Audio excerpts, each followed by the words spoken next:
Hello friends, आपका legal impulse में स्वागत है। तो हमने अपने इस वीडियो में बात की थी आर्टिकल 21 के बारे में और लाइफ, पर्सनल लिबर्टी और प्रोसीजर एस्टैब्लिश बाय लॉ का इंटरप्रिटेशन किया है। और इस वीडियो की एंड में हमने आपसे कहा था कि बहुत से ऐसे फंडामेंटल राइट्स हैं जो इम्प्लाइडली प्रेजेंट नहीं है अंडर आर्टिकल 21, मगर वो स्पेशली मेंशन्ड है अंडर आर्टिकल 21। तो आज के इस वीडियो में हम बात करेंगे उन फंडामेंटल राइट्स के बारे में जो कि इम्प्लाइडली प्रेजेंट है अंडर आर्टिकल 21, मगर वो एक्सप्रेसली मेंशन्ड नहीं है। हमने अपने इस वीडियो को डिवाइड किया है 3 पार्ट में, जिसमें कि हम सबसे पहले पार्ट में बात करेंगे उन बेसिक राइट्स के बारे में, जैसे कि right to food, right to shelter, right to environment और राइट टू एजुकेशन। इसके सेकंड पार्ट में हम बात करेंगे राइट टू डाई। इसके साथ ही साथ बात करेंगे हम यूथनेशिया के बारे में, लिविंग विल क्या होती है और पैसिव यूथनेशिया क्या होता है। और इस वीडियो की थर्ड पार्ट, जो कि लास्ट पार्ट होगी, उसमें हम बात करेंगे क्रिमिनल जस्टिस के बारे में, क्या क्या रिफॉर्म्स लाए थे आर्टिकल 21 का जो इंटरप्रिटेशन हुआ था उसने क्रिमिनल जस्टिस के रिगार्डिंग। उसमें हम बात करेंगे राइट टू लीगल एड के बारे में, राइट टू स्पीडी ट्रायल के बारे में, right against handcuffing, right against delay execution, right against custodial violence, right to bail और कैपिटल पनिशमेंट के बारे में। आज के इस वीडियो में हम बात करेंगे उन बेसिक राइट्स के बारे में। और आज का ये वीडियो जो है ये फर्स्ट पार्ट है। इसमें हम बात करेंगे right to food, right to shelter, right to environment और राइट टू एजुकेशन के बारे में। तो आइए हम इस वीडियो को शुरू करते हैं।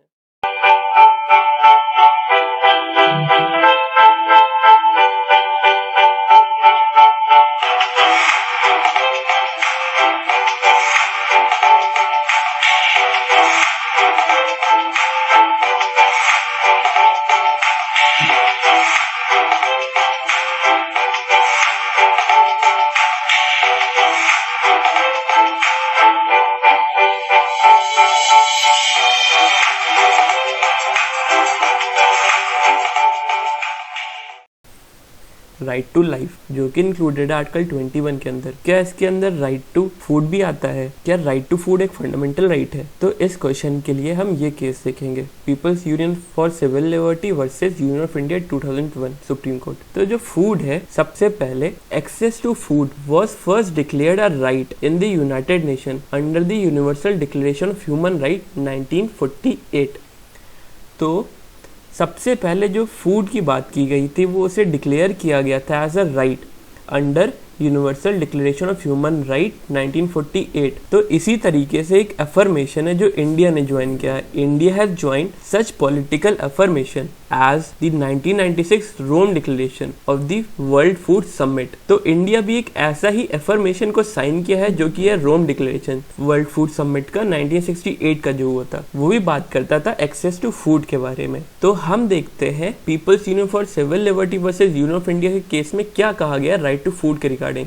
क्या ये राइट एक फंडामेंटल राइट है अंडर आर्टिकल 21? तो people's union for civil liberty versus union of India 2001 का केस है। इसमें फैक्ट क्या था वो ये था, सबसे पहले यहाँ पे 2001 में जो फूड कॉर्पोरेशन ऑफ इंडिया था, तो FCI का जो गोडाउन था जयपुर में, वहां से 5 kilometre outside the city of Jaipur जो ग्रेन्स रखे गए थे वहां पे वो फर्मेंटेशन हो रहा था उनका, वो सड़ रहे थे बाहर रखे हुए। और इसी के पास ये जो FCI गोडाउन था, इसी के पास there was a village near the godown where the village people were eating in rotation. Rotation मतलब क्या होता है? रोटेशन, अब इसे जो ईटिंग इन रोटेशन या रोटेशन ईटिंग या रोटेशनल हंगर भी कहते हैं हम इसे। इसमें क्या होता है कि एक एक दिन छोड़ के कोई फैमिली का मेंबर जो रहता है वो फास्टिंग करता है। मतलब जैसे कि मान लिया 3 लोग हैं घर में, फैमिली में, तो वो लोग उसमें एक बंदा जो होगा वो एक दिन फास्टिंग करेगा, उसके अगले दिन दूसरा बंदा करेगा। तो ऐसे ये रोटेट होता रहता है फास्टिंग, ठीक। तो आप देख सकते हैं यहाँ पे जो गोडाउन था, वहां पे जयपुर में जो गोडाउन था वहां पे जो ग्रेन्स रखे गए थे सड़ रहे थे रखे हुए, और उसी के पास ये विलेज था जहाँ पे लोग हंगर की वजह से मर रहे थे यहाँ पे। तो इन 2001 60 million turns were in the FCI godown were the buffer stock required was 20 million. अब देखिए यहाँ पे जो टोटल FCI गोडाउन में जो अनाज था वो 60 मिलियन टन का था, ठीक है, मगर जो रिक्वायर्ड था वो 20 मिलियन का था। मतलब कि 40 मिलियन टन जो था वो खराब हो रहा था, वो फर्मेंटेट हो रहा था, मगर जो विलेजर्स थे, जो पीपल थे, वो स्टारवेशन के वजह से मर रहे थे। तो यहाँ पे जो People's union for civil Liberty है, इसने 2 क्वेश्चन उठाए थे। Does not the right of life under article 21 the constitution include the right to food, और does not the right to food which has been upheld by the Supreme Court imply that state has a duty to provide food, especially in the situation of drought. अब ये दो questions जो थे ये people's union for civil liberty ने उठाए थे। इसके बाद सुप्रीम कोर्ट ने क्या कहा था? सुप्रीम कोर्ट ने ये कहा था कि सभी टेरिटरीज, जो यूनियन टेरिटरीज एंड जो स्टेट्स हैं, इनके जो चीफ सेक्रेटरीज जो हैं, were directed to report cabinet secretary that what were the food security schemes and the status of them running in their states. In 2003 Supreme Court made food under the purview of protection and held that it's the duty of the state या government to ensure no one went hungry। अगर आप article 21 और article 47 को साथ में पढ़ते हो तो ये इन्फर किया जा सकता है उससे। Right to food is not an expressive fundamental right but an implied right under the right to life and personal liberty. मतलब कि अगर आप आर्टिकल 21 को पढ़ते हो, इसके साथ ही साथ 47 को पढ़ते हो, भले right to food expressly mention नहीं किया गया है as a fundamental right under article 21, मगर इससे हम इम्प्लाइडली देख सकते हैं कि राइट टू लाइफ और पर्सनल लिबर्टी की बात की गई 21 में, उसके अंदर राइट टू फूड भी इंक्लूडेड है। तो इसी केस में people's union for civil liberty versus union of India, इस केस में सुप्रीम कोर्ट ने कहा कि राइट टू फूड जो है वो एक फंडामेंटल राइट है under article 21 of the constitution. रोटी तो मिल गई, मगर अब शेल्टर की आवश्यकता है। क्या राइट टू लाइफ के अंदर फूड के साथ ही साथ शेल्टर भी एक राइट है?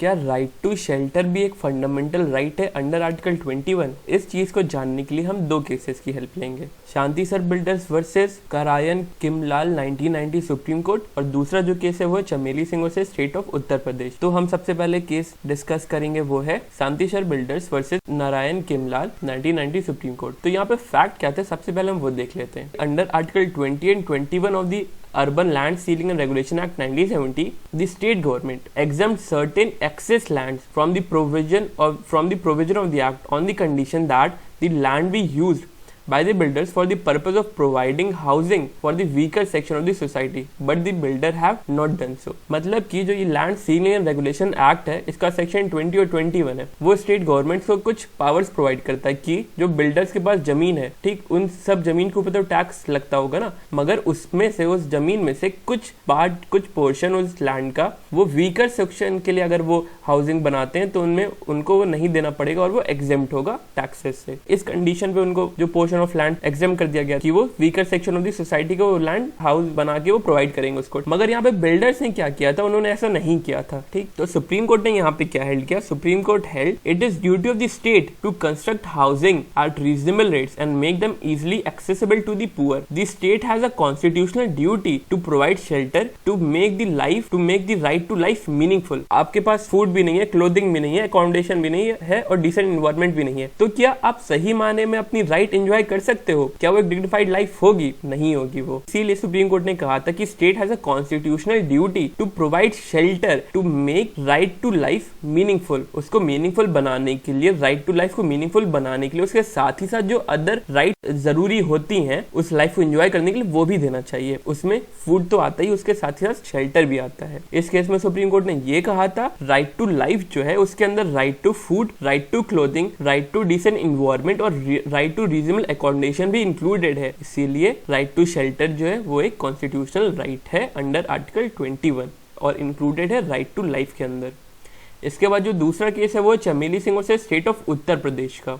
यहाँ पे क्या था, जो ये चमेली सिंह है, इनका लैंड जो था वो स्टेट गवर्नमेंट ने एक्वायर कर लिया था under section 4 clause 1 of the land acquisition act, ठीक। तो यहाँ पे कहा गया कि shelter for a human being is not merely protection of his life and limb, it is house where he has the opportunity to grow physically, mentally, intellectually and spiritually। मतलब कि अब देखिए, जैसे कि हमने अपने आर्टिकल 21 जिसमें हमने डिस्कस किया था, उस वीडियो में आपको बताया था कि एनिमल के लिए क्या होता है शेल्टर का मतलब क्या है एनिमल के लिए, मगर प्रोटेक्शन ऑफ हिज बॉडी। वो एनिमल्स के लिए शेल्टर कहलाएगा जहां पे वो अपनी बॉडी को ढक पा रहे हैं, शेल्टर मतलब उनमें वो ढक पा रहे हैं, ठीक है। मगर ह्यूमन बीइंग के लिए वो क्या शेल्टर कहलाएगा? वो शेल्टर नहीं कहलाएगा। वो शेल्टर होता है जहां पे ह्यूमन बीइंग को अपॉर्चुनिटी है कि वो फिजिकली, मेंटली, इंटेलेक्चुअली और स्पिरिचुअली ग्रो कर सकता है। Right to shelter does not means a mere right to a roof over one's head. but the right to all the infrastructure necessary to enable them to live and develop as a human being. The court held right to shelter is a fundamental right that springs from Article 21 and Article 19(1)(e that is right to the residence. तो मतलब कि अगर आप मिला के पढ़ते हो article 21 को और आर्टिकल 19(1)(e को, तो आपको ये बहुत क्लियर हो जाएगा कि जो शेल्टर की बात है, शेल्टर भी एक फंडामेंटल राइट है अंडर आर्टिकल 21 और वो इंक्लूडेड है राइट टू लाइफ में. The need for a decent and a civilised life includes the right to food, water and a decent environment. तो इन दोनों केसेस में आपने देखा कि कोर्ट ने कहा है कि right to food, right to life के साथ ही साथ उस लाइफ को एंजॉय करने के लिए जो अदर चीजें हैं वो भी राइट हैं, वो भी राइट इंक्लूडेड है अंडर आर्टिकल 21. मतलब कि राइट टू लाइफ, उस लाइफ को अच्छे से जीने के लिए, सही से जीने के लिए आपको फूड की जरूरत है, वाटर की जरूरत है, डिसेंट एनवायरनमेंट की जरूरत है, शेल्टर की जरूरत है. ये सभी चीजें इंक्लूडेड है under article 21 of the constitution. और इन्हीं दोनों केसेस में सुप्रीम कोर्ट ने कहा है कि राइट टू शेल्टर जो है वो एक फंडामेंटल राइट है अंडर आर्टिकल 21 और वो इंक्लूडेड है, इम्प्लाइडली इंक्लूडेड, भले वो एक्सप्रेसली मेंशन नहीं है मगर वो इम्प्लाइडली इंक्लूडेड है under article 21 of the Indian constitution. रोटी और मकान की तो बात हो गई, मगर लाइफ को अच्छे से जीने के लिए हेल्दी एनवायरनमेंट का होना बहुत आवश्यक है. तो क्या राइट टू लाइफ जो कि आर्टिकल 21 के अंदर इंश्राइंड है, उसमें right to live in clear environment भी इंक्लूडेड है? क्या right to live in clear environment एक फंडामेंटल राइट है? इस चीज को जानने के लिए हम इन केसेस की हेल्प लेंगे और देखेंगे कोर्ट ने क्या कहा है right to life in, right to live in clear environment के बारे में. तो सबसे पहला केस है Subhash Kumar versus state of Bihar 1991 supreme court. यहाँ पे the apex court held that enjoyment of a pollution free environment is included in right to life under Article 21.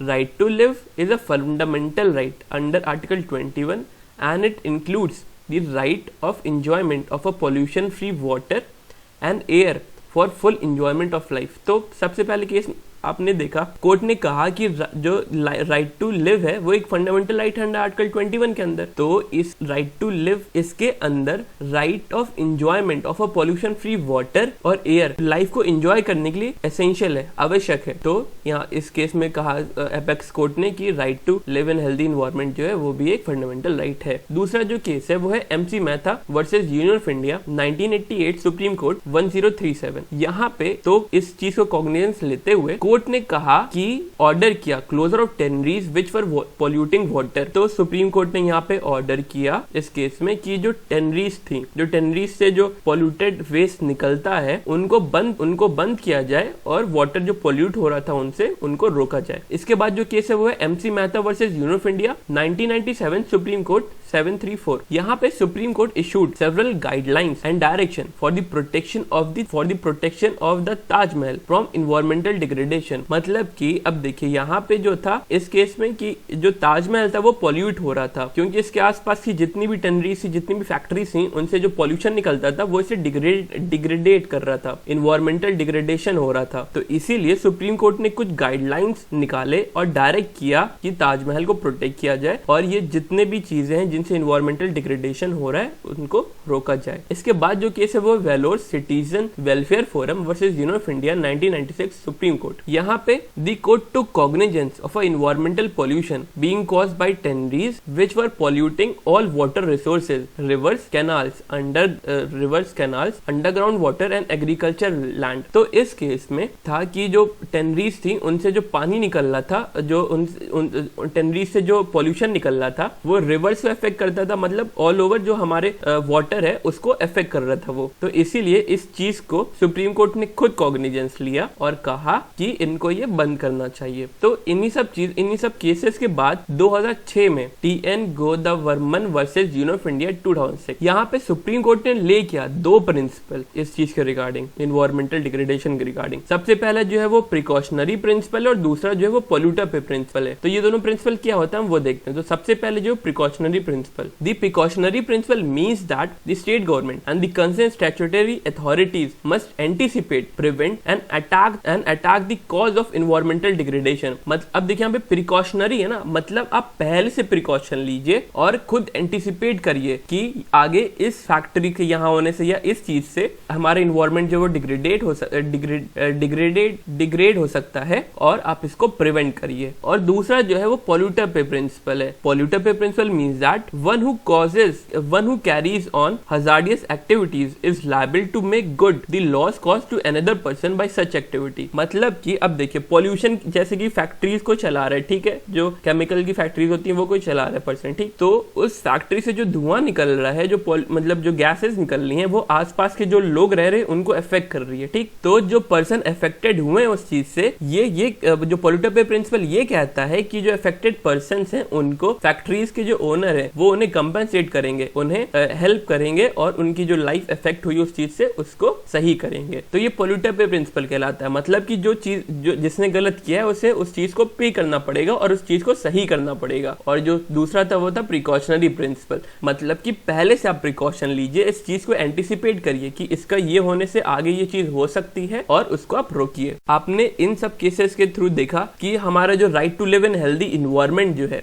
ये भी एक फंडामेंटल राइट है और ये एक्सप्रेसली मेंशन नहीं है आर्टिकल 21 के अंदर, मगर ये इम्प्लाइडली प्रेजेंट है अंडर आर्टिकल 21। क्यों इसलिए प्रेजेंट है? क्योंकि लाइफ को सही से जीने के लिए, सही से उसे एंजॉय करने के लिए हेल्दी वाटर का होना, एयर का होना बहुत आवश्यक है, फूड और शेल्टर के साथ ही साथ। इसीलिए सुप्रीम कोर्ट ने कहा है कि जो right to live in healthy environment is a fundamental right under article 21 of the constitution. Food, shelter और हेल्दी इन्वायरमेंट की तो बात हो गई, मगर राइट टू लाइफ जो कि इंस्टाइंड है आर्टिकल 21 के अंदर और डिग्निटी ऑफ द इंडिविजुअल को एश्योर करने के लिए राइट टू एजुकेशन का होना बहुत आवश्यक है। तो इसीलिए अब हम देखते हैं क्या राइट टू एजुकेशन एक फंडामेंटल राइट है और क्या वो आर्टिकल 21 के अंदर एज अ राइट है। इसके लिए हम दो केसेस को देखेंगे। सबसे पहला केस है Mohini Jain versus state of Karnataka 1992 supreme court. इसको हम फेमसली जानते हैं कैपिटेशन फी केस के नाम से। और दूसरा जो है वो है उन्नी Krishnan versus state of Andhra Pradesh 1993 supreme court. तो आइए अब हम सबसे पहला केस देखते हैं। तो सबसे पहला केस हमारा है Mohini Jain versus state of Karnataka 1992 supreme court. तो इससे हम कैपिटेशन फी केस कहते हैं। अब कैपिटेशन फी क्या होता है? It refers to an illegal transaction whereby an organisation that provide educational service collects a फी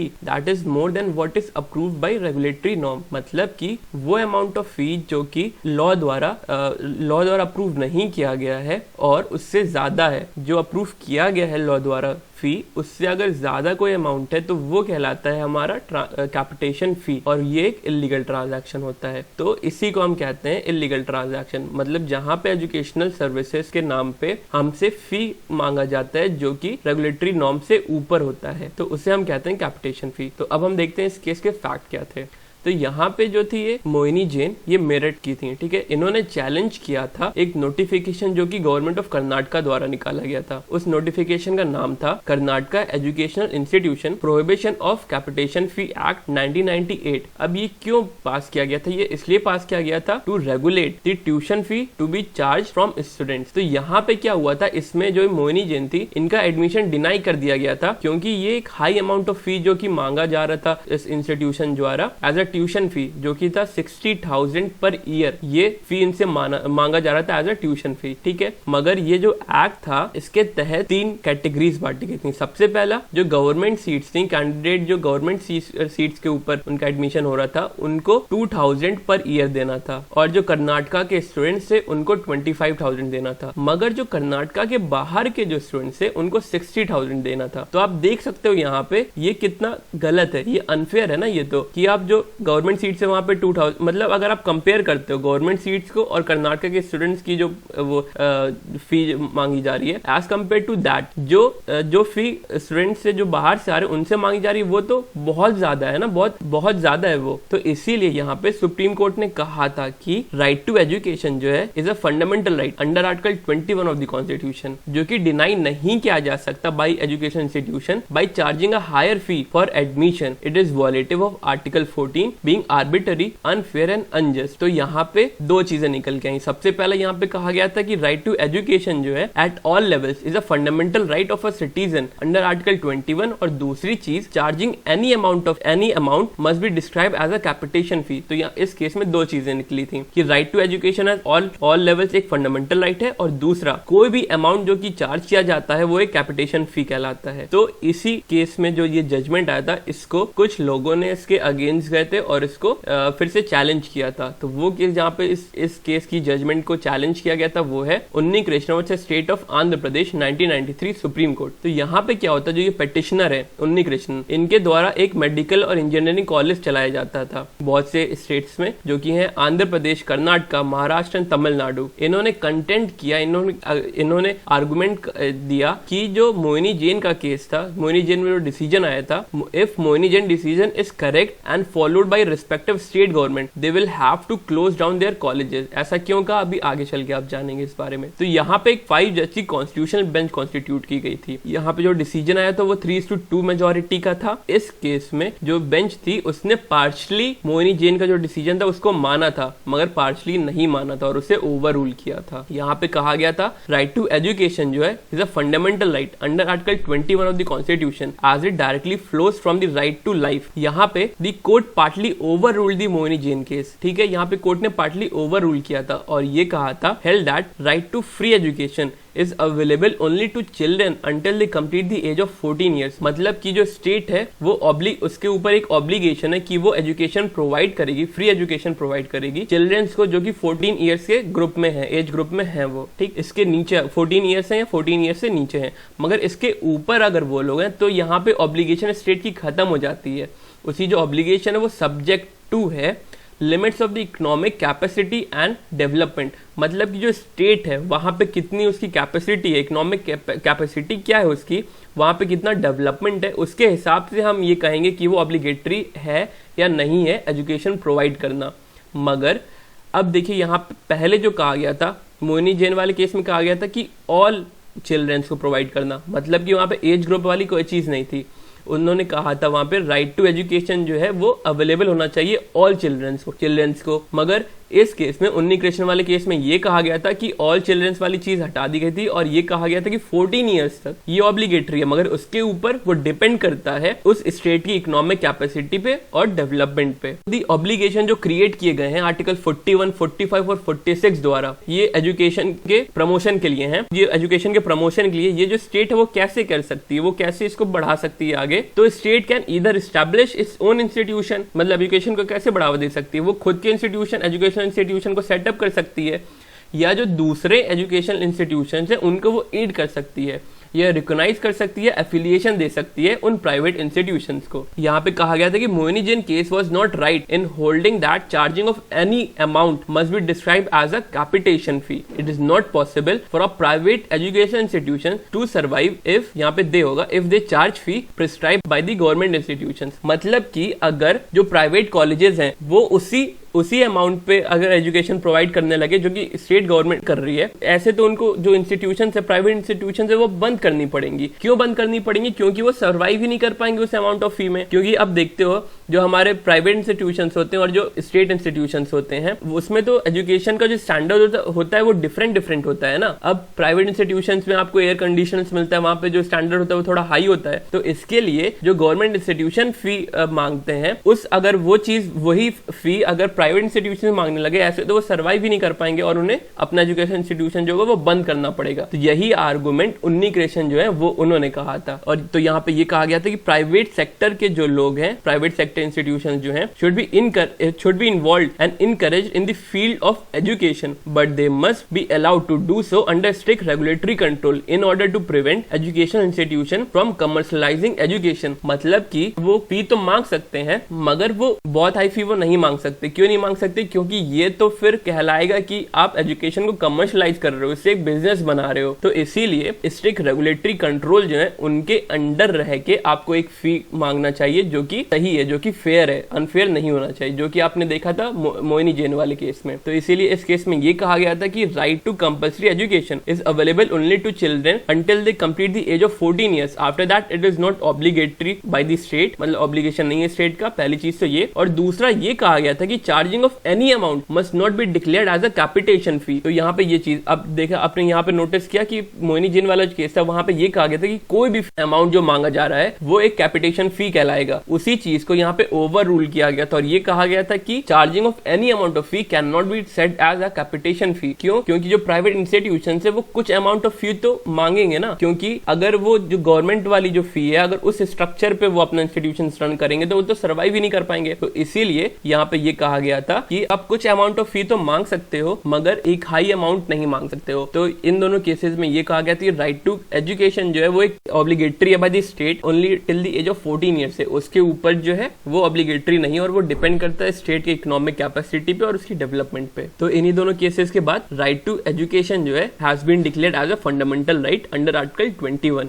आपने नोटिस किया होगा कुछ फंडामेंटल राइट जो कि इम्प्लाइडली प्रेजेंट है अंडर आर्टिकल 21, उनको अलग से हमने एक डिस्टिंक्ट फंडामेंटल राइट बनाया हुआ है और उन्हें एडिशनल प्रोटेक्शन प्रोवाइड की है। एग्जाम्पल के तौर पर अगर आप राइट टू शेल्टर या राइट टू रिसाइड, तो ये जो राइट टू शेल्टर की बात की गई ये तो अंडर आर्टिकल 21 एक इम्प्लाइड राइट है मगर वो एक्सप्रेसली मेंशन नहीं है। मगर जब आप देखते हो आर्टिकल 19(1)(e) अगर देखते हो तो ये क्लियर हो जाएगा आपको वहां से कि आर्टिकल 19(1)(e) हमें राइट टू शेल्टर या राइट टू रिसाइड की बात करता है और वो हमें राइट प्रोवाइड करता है। तो इसी तरीके से हमारा राइट टू एजुकेशन जो है तो वो इम्प्लाइडली प्रेजेंट है अंडर आर्टिकल 21, मगर हमारा राइट टू एजुकेशन जो है इसको और एडिशनल प्रोटेक्शन प्रोवाइड करने के लिए इसे हमने डिस्टिंक्ट फंडामेंटल राइट के रूप में अंडर आर्टिकल 21A इसे अडॉप्ट किया है। और राइट टू एजुकेशन जो है वो एक फंडामेंटल राइट है अंडर आर्टिकल 21। अगर आप देखते हो इम्प्लाइडली तरीके से और अगर एक्सप्रेसली देखना चाहते हो तो आप 21A देख सकते हो, वहां पे वो एक्सप्रेसली मेंशन्ड है एज अ फंडामेंटल राइट है। आई होप आपको ये राइट समझ में आई हो। हम मिलेंगे आपसे इस वीडियो की पार्ट 2 में। Till then keep learning and keep igniting your quest for knowledge.